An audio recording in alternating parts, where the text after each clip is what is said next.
それでは、オブジェクトを移動するコードを見ていきましょう。こちらのボディオブジェクトを移動します。ボディには、こちらのスケッチが配置されています。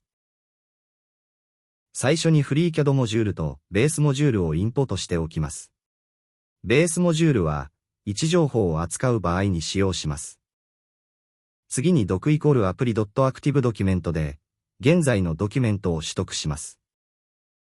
それでは、ボディの位置を表示してみましょう。doc.body.placement と記入します。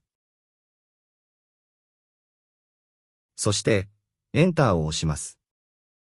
すると、このように、位置情報と回転角度が表示されます。次は、位置情報のみ表示してみましょう。プレイスメントの後に、ドットベースを記入し、エンターを押します。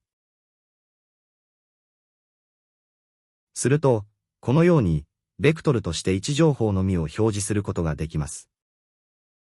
括弧の中は、X 座標、Y 座標、Z 座標の値を示しています。次は位置を動かしてみましょう。doc.body.placement.base の後に、=base.vector、10、10、10のように書きます。すると、X 座標10、Y 座標10、Z 座標10の位置にボディが移動します。実行すると、このようにボディに属するスケッチが移動したことがわかります。